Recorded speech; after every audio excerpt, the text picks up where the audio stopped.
Olá, meu nome é Lua, tenho 20 anos e sou estudante de pedagogia. Desde criança, sempre tive contato com o sobrenatural. Quando eu era pequena, algumas atividades anormais aconteciam em minha casa. Eu ouvia barulhos estranhos, ouvia passos, o som do portão de entrada da casa se abrindo, às vezes até a voz das pessoas de minha casa, mesmo que nenhum deles estivesse em casa. Passou um tempo, e isso acontecia com frequência. Em uma época, quando eu já estava um pouco mais velha, precisava ficar sozinha em casa, pois quando chegava da escola no final da manhã, era um pouco antes do horário em que minha mãe levava minha irmã menor para a escola, e em seguida ela se dirigia para a universidade, enquanto meu pai trabalhava o dia inteiro e voltava apenas à noite para casa. Durante esse período, esses acontecimentos eram recorrentes e sempre no mesmo horário. Nas horas em que eu queria dormir um pouco durante a tarde, ouvia nitidamente meu pai voltando para casa, o portão se abrindo, o carro entrando na garagem, as passadas pesadas dos coturnos que papai usava no trabalho andando compassadamente, da forma que apenas ele fazia, contornando o carro com as chaves barulhentas nas mãos, andando em direção à porta da cozinha, que dá acesso ao resto da casa. Eu ficava esperando que ele me chamasse, ou viesse me ver, e quando demorava demais, eu mesma levantava, apenas para atestar que não havia ninguém em casa e que o portão nunca havia sido aberto. E quando o som não era de meu pai, era de minha mãe, abrindo o portão com suas passadas mais leves e ritmadas, mais rápidas do que as de papai, as chaves fazendo menos barulho e ela me chamando do portão, avisando que havia chegado. Mas quando eu respondia e não havia mais nenhum barulho, eu sabia que também era apenas mais um truque. Sempre depois desses sons que, apesar de conhecidos, apareciam para me confundir, como em um relógio, uma risada aparecia, como a de uma criança fazendo uma brincadeira para enganar um amigo. E essa brincadeira prosseguiu por muito tempo. Eu não ficava com medo, na realidade. Por sempre viver cercada com o sobrenatural, sempre soube diferenciar uma presença ruim. Essa não era. E sim apenas uma criança solitária brincando com quem a ouvia. E eu, como que respondendo à brincadeira, me fingia de estressada e brigava com quem estivesse fazendo essa brincadeira, passando uma bronca por não me deixar dormir sossegada. E novamente ouvia o riso, e em seguida a presença desaparecia. Nessa época, eu ainda não o via, apenas sentia a presença. Era de uma criança arteira, pregando peças para não se sentir tão solitária. E eu ficava feliz por ter também alguém com quem brincar, por mais estranho que isso possa parecer. Algum tempo depois, não sei precisar exatamente o quanto, passei a vê-lo. Era um menino, como eu suspeitava, muito bonito, pele branca, chegava a ser pálido, loiro escuro, quase castanho, com o cabelo cortado no formato tigelinha, sabem como é? É quando o cabelo é cortado em formato circular, com a nuca mais curta e uma roupa antiga. Nas primeiras vezes em que ele apareceu, era como se estivesse com medo de me assustar.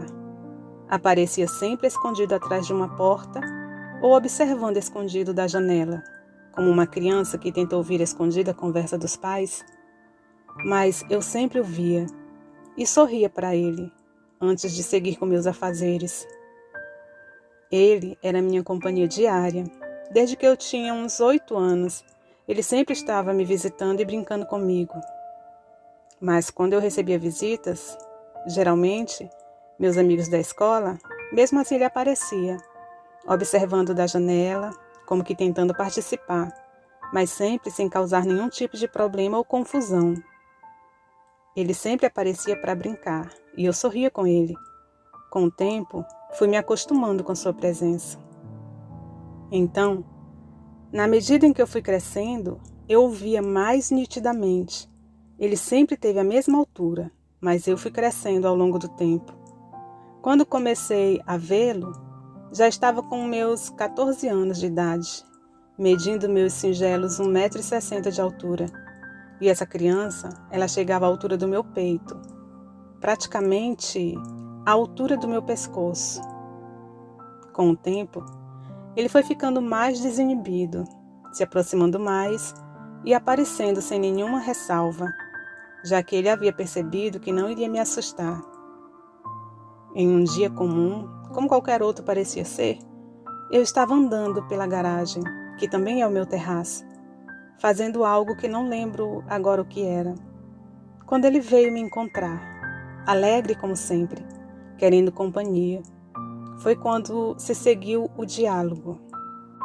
Eu perguntei: vem cá, eu sempre te vejo andando por aqui, mas tem épocas que você some, você desaparece e depois volta. Então eu sei que você não está preso aqui nesta casa.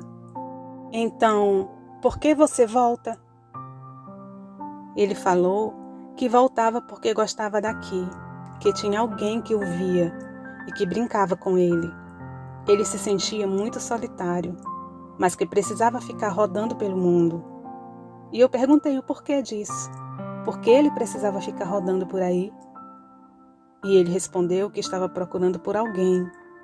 Ele procurava por sua mãe, que ela deveria estar procurando por ele ainda, e sentindo muito a sua falta, que ele não poderia ir sem antes encontrá-la.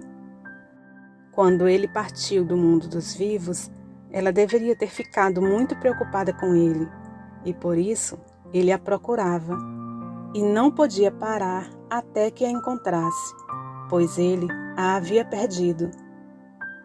Pensei sobre isso um pouco, e agora havia entendido, e pela primeira vez em anos, eu via uma tristeza em seus olhos, e o porquê de ele sempre retornar.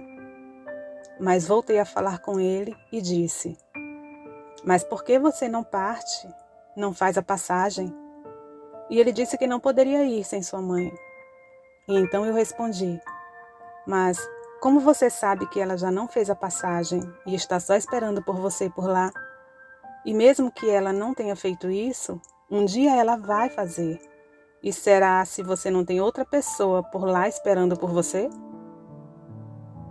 Ele falou que havia sua avó. E eu disse: então, não é melhor você ir para lá e esperar sua mãe ao lado de sua avó? Ele ficou calado e olhou para baixo. Depois sorriu com um sorriso triste, mas resignado. Acenou com a cabeça em sinal afirmativo e saiu. Ele passou através da parede e sumiu. Eu senti como se ele estivesse me dando adeus e que eu nunca mais o veria de novo. Tive a sensação de que ele fez a passagem e espero do fundo do meu coração que ele esteja bem. Até hoje me emociono com essa história, pois eu tinha real carinho por ele, mesmo que eu nunca tenha conseguido ouvir seu nome. Ele foi um dos meus mais presentes amigos de infância. Este é um dos relatos que aconteceu comigo. Boa noite. Se você gostou desse relato e tem algum parecido, envia pra gente. O e-mail e o número do WhatsApp estão na descrição do vídeo. Obrigada a todos por assistirem.